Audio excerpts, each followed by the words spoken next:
Hola, por si todavía no viste el primer seminario, te recuerdo que mi nombre es Martín Rodríguez Fermepín y soy el profesor titular de la materia Biología e Introducción a la Biología Celular del programa UA21.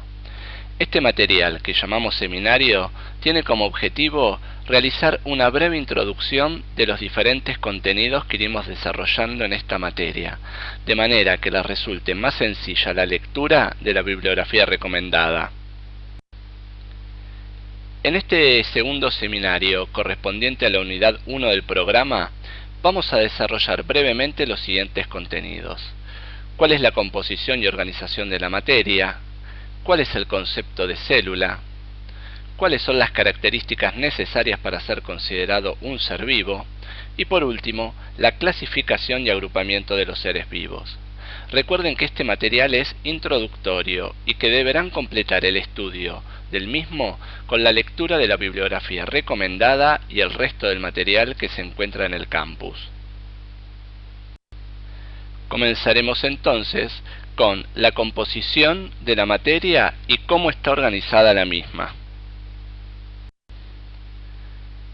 Comenzamos la historia con el Big Bang porque ahí se formó la materia. Y cabe preguntarse entonces, ¿de qué está hecha la materia? La materia está compuesta por elementos. A su vez, cada elemento está formada por átomos, y estos por partículas subatómicas como los protones, neutrones y electrones, entre otros.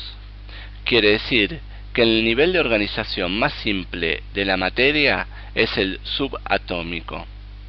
Cuando se combinan dos átomos de oxígeno, se obtiene una molécula de oxígeno. Y si se combinan hidrógeno y oxígeno, se puede formar agua.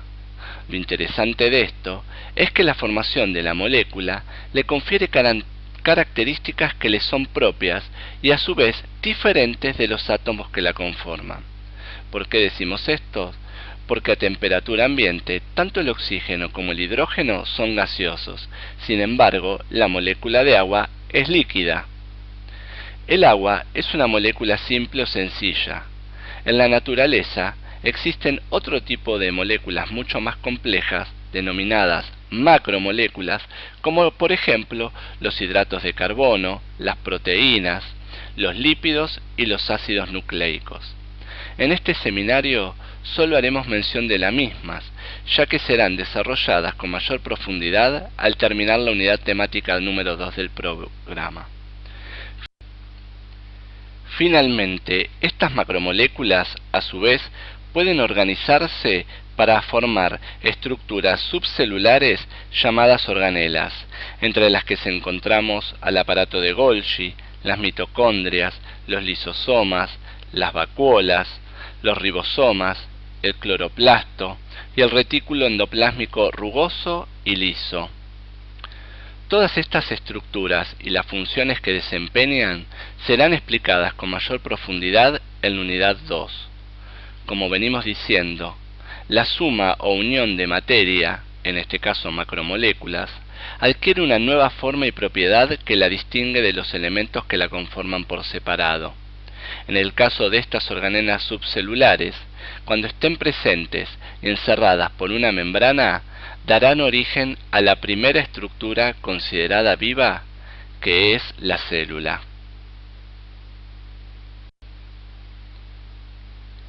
En esta foto se observa una célula especializada que se llama neurona, que junto a otras neuronas se organizan formando un nuevo eslabón denominado tejido.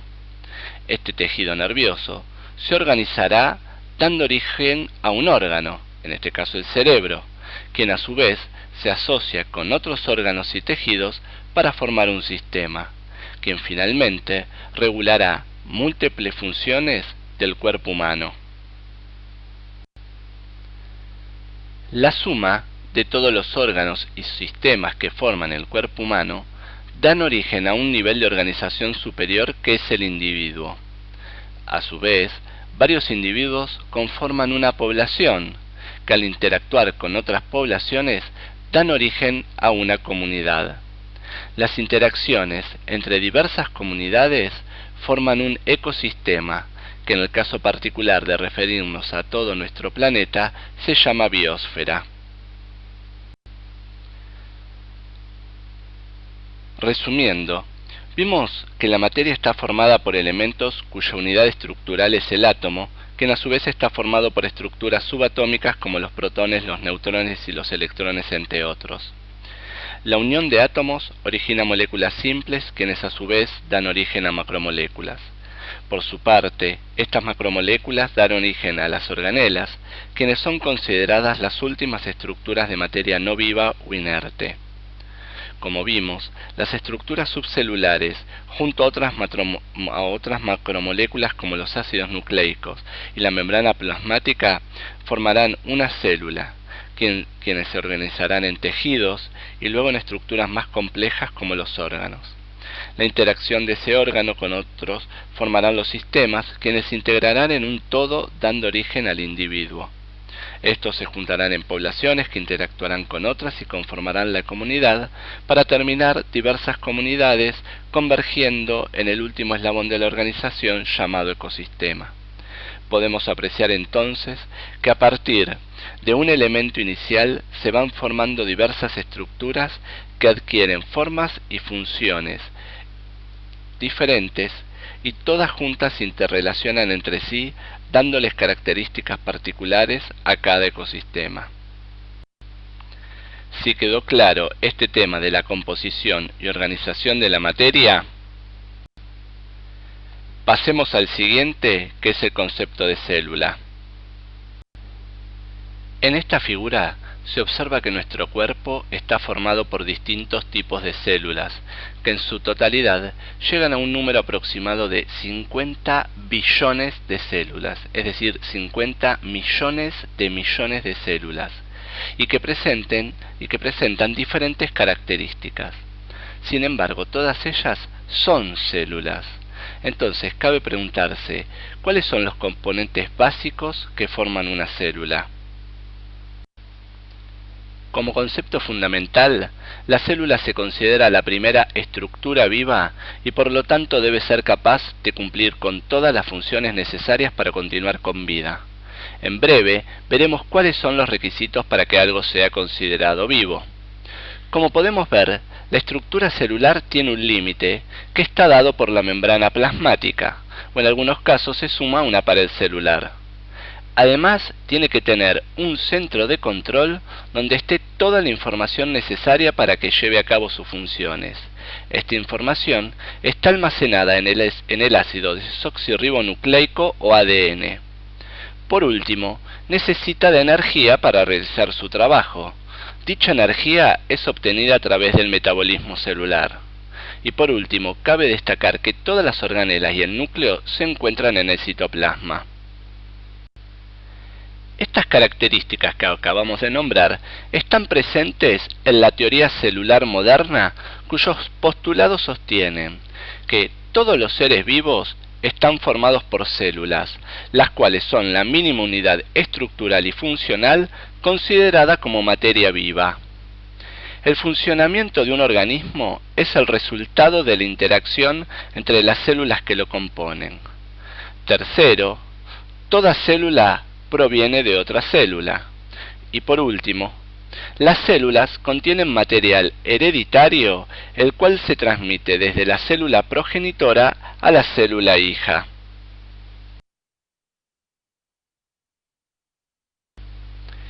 Acabamos de ver cuáles son los requisitos mínimos indispensables que debe poseer cualquier tipo de célula.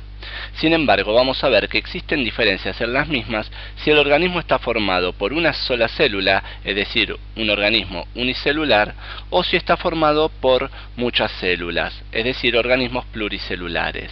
Y también va a haber diferencias entre si la célula es de origen animal o vegetal. A modo de ejemplos, le mostramos estas imágenes de diferentes tipos celulares. Terminamos con el concepto de lo que es la célula y vamos a pasar a desarrollar las características que son necesarias para considerar la materia en un ser vivo. Todos sabemos que una montaña y el agua que se ven en esta foto no son seres vivos, y que los árboles o cauquenes sí lo son. Ahora bien, sabiendo que nosotros estamos formados por los elementos de la naturaleza, ¿qué características poseemos para ser considerados materia viva? La primera ya la nombramos antes y es que todos los seres vivos están formados por células, ya sean organismos unicelulares o pluricelulares. A pesar de que están formados por los mismos elementos de la materia inerte, su organización y complejidad en cuanto al tipo y proporción del elemento y la relación entre los mismos es diferente. Por otra parte, poseen las herramientas necesarias para llevar adelante los procesos metabólicos de uso y aprovechamiento de la materia para producir energía. Además, todo el tiempo se están sintetizando y degradando moléculas en procesos llamados anabólicos o catabólicos respectivamente.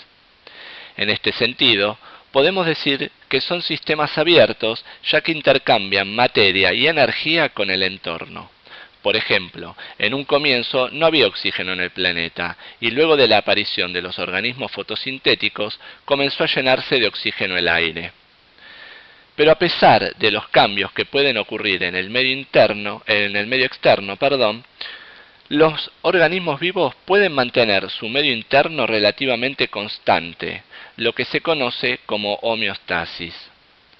Otra característica importante, denominada irritabilidad, es la capacidad que tienen los organismos vivos de reaccionar y responder a estímulos o señales internas o externas. También tienen la capacidad para reproducirse, es decir, de dejar descendientes con características morfológicas y fisiológicas similares. Y además de crecer aumentando su tamaño a medida que se van desarrollando, es decir, a medida que se suceden los cambios en la forma y las funciones que van adquiriendo a lo largo de su vida. Si tenemos en cuenta la capacidad de responder a diversos estímulos, de reproducirse junto a la de crecer y desarrollarse, podemos comprender que los seres vivos se vienen generando gracias a su capacidad de evolucionar a lo largo del tiempo y de adquirir las características necesarias para adaptarse a los nuevos requerimientos. Finalmente, está la capacidad de producir o generar sus propios componentes a partir de los componentes que lo produjeron. Este proceso se llama autopoiesis. Como ejemplo, podemos mencionar al ADN, que contiene la información para la síntesis de las proteínas, que luego intervendrán en la propia síntesis de ADN. Sumando todos estos conceptos, podemos concluir que para definir si algo tiene vida, no basta con que posea alguna de las características que mencionamos recién, sino que la diferencia radica en la forma en que en dichas características están organizadas. Cuando antes vimos los niveles de organización de la materia, pudimos establecer que cada nivel tiene su propia característica, pero a medida que se van organizando, van adquiriendo características nuevas que no se encontraban en cada una de las partes por separado. Por lo tanto, la vida no es una propiedad que se encuentra en alguna de las partes de un ser vivo, sino que es la propiedad que se adquiere por la presencia de todos sus componentes.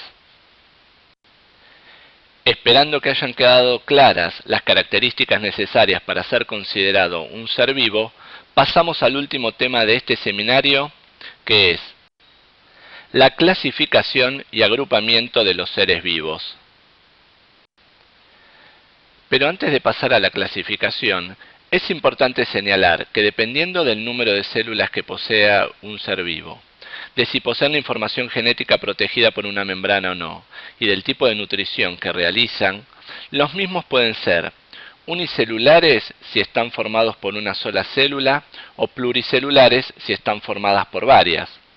Procariontes, si el material genético, es decir, el ADN, no está protegido por una estructura nuclear definida, o eucarionte si lo poseen.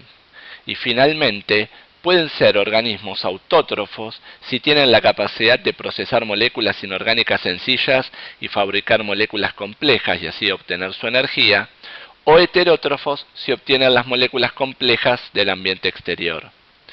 Relacionando y combinando estas características, podemos darnos cuenta de que existe una gran diversidad de seres vivos cuyas formas y funciones fueron y van cambiando como consecuencia del proceso evolutivo.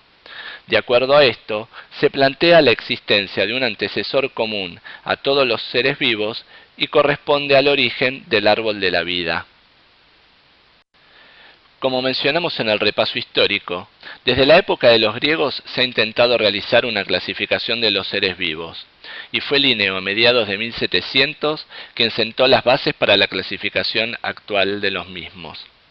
Pero fue Robert Whittaker en 1969 quien propuso la clasificación actual de los seres vivos en 5 reinos llamados Monera, Protista, Hongo o Fungi, planta y animal. Como se puede apreciar, a su vez, cada reino se subdivide en grupos más pequeños que comparten algunas características en común. A estos grupos se los llama genéricamente taxones, que en el caso particular del reino animal se denomina phylum, los cuales a su vez están formados por otros grupos más pequeños que se vuelven a dividir hasta llevar al último grupo formado por un gran número de especies. En esta diapositiva se ejemplifica el agrupamiento de los seres humanos desde el inicio en el reino animal hasta llegar a la especie de Homo sapiens. Finalmente, si tenemos en cuenta las características que mencionamos recién, podemos establecer que el reino Monera está comprendido por organismos unicelulares, procariotas y pueden ser tanto autótrofos como heterótrofos. Por su parte, los organismos del reino protista son unicelulares y eucariontes, a diferencia del reino Monera, y pueden ser tanto autótrofos como heterótrofos. El reino de los hongos está formado por organismos eucariotas, tanto uni como pluricelulares, y son heterótrofos. El reino planta lo conforman organismos eucariontes, pluricelulares, autótrofos. Y por último, el reino animal está formado por organismos eucariontes, pluricelulares, heterótrofos. La pregunta sería ahora, ¿cómo relaciono todo esto con las ciencias de la salud humana? Veamos unos ejemplos de los organismos presentes en cada reino y su relevancia con las carreras que ustedes van a estudiar. Comenzando por el reino Monera, podemos decir que en este reino se encuentran todas las bacterias. Entonces podemos mencionar aquellas que forman parte de la flora normal de las personas y a las que producen patologías como el síndrome urémico hemolítico, las neumonías, endocarditis, faringitis e infecciones urinarias, solo por nombrar algunas. También están las que favorecen el desarrollo de caries, como las bacterias de la familia Streptococcus y particularmente la especie mutans. Y para los bioquímicos, la importancia radica en la manera de identificar a las bacterias, por ejemplo, a través de la siembra en medios de cultivos específicos. Por último, para los farmacéuticos es importante saber cuál es el mejor antibiótico para cada bacteria, teniendo en cuenta no generar resistencia, la forma de administración y los efectos adversos, así como también el costo del medicamento. En el caso de los organismos que forman parte de este reino y que son los agentes etiológicos de diversas patologías, podemos mencionar al Trypanosoma cruzi, que es el responsable de la enfermedad de Chagas, la cual es endémica en Argentina. También podemos nombrar a la entamoeba histolítica, que causa disentería mebiana, que es una enfermedad intestinal grave que en el ser humano produce diarreas intensas y grandes úlceras de la pared intestinal. Una especie de la familia de Plasmodium es el responsable de causar una grave enfermedad en el ser humano, como es el paludismo o malaria. También pueden originar distintos tipos de parasitosis y enfermedades de transmisión sexual, como la causada por la infección por Trichomonas vaginalis. Para el caso de los futuros odontólogos, la entamoeba gingivales es responsable de causar enfermedad periodontal, como se muestra en esta foto. por su parte, en la observación de un frotis de sangre periférica por parte del bioquímico, puede observarse a los glóbulos rojos infectados por el Plasmodium en un paciente con paludismo, y también este profesional colabora en la enfermedad de Chagas y otras patologías asociadas a los microorganismos pertenecientes a este reino. Finalmente, los farmacéuticos colaboran en el desarrollo de drogas para tratar el Chagas, como es el Vesnidazol, que es producido por los laboratorios argentinos, o para el tratamiento de paludismo. Las patologías más frecuentes causadas por los miembros de este reino son las relacionadas a las infecciones dérmicas, como las causadas por las tiñas o el pie de atleta. Pero también hay otras patologías como la criptococosis, que casi siempre se observan en personas con un sistema inmunitario debilitado, como por ejemplo las que están infectadas por el virus VIH. La histoplasmosis se produce por la inhalación del hongo Histoplasma capsulatum, que se encuentra en la tierra de lugares habitados por aves o murciélagos. La coccidiocomicosis, si bien no es muy frecuente, en Argentina los mayores casos se dan en la provincia de Catamarca. Por último, también se pueden observar candidiasis, causada por los hongos de la familia Cándida, y puede desarrollarse en diversas cavidades, siendo la cavidad oral una de las zonas más frecuentes y que es relevante por lo tanto para los futuros odontólogos. El bioquímico puede reconocer la presencia de levaduras y agrupamiento de las mismas llamadas hifas observando a través del microscopio el sedimento urinario de un paciente con una infección urinaria. Para terminar, hay una amplia variedad de medicamentos disponibles en las farmacias para tratar a las personas con micosis.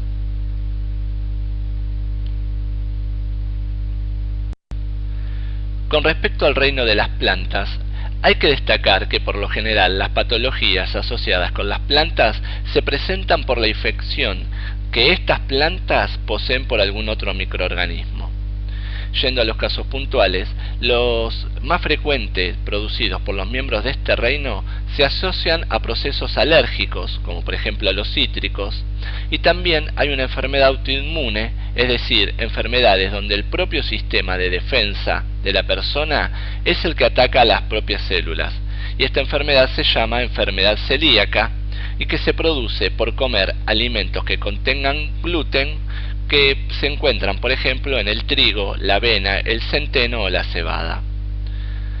Por último, se pueden producir alguna intoxicación por la ingesta de especies de este reino que no son aptas para el consumo humano. Existen patologías bucales que se producen, por ejemplo, por mascar vegetales como el tabaco y que producen cáncer, como se puede apreciar en esta persona. Desde el laboratorio, los bioquímicos pueden ayudar al diagnóstico de intoxicación por marihuana o también al de enfermedad celíaca. Un hecho relevante que involucra a los farmacéuticos es la gran cantidad de plantas que se utilizan para obtener los principios activos de drogas que luego se utilizarán para una enorme cantidad de patologías. Y por último, como representante de este reino, ¿a quién vamos a poner si no es el ser humano, quien va a ser objeto de estudio de ustedes, los futuros profesionales de la salud humana?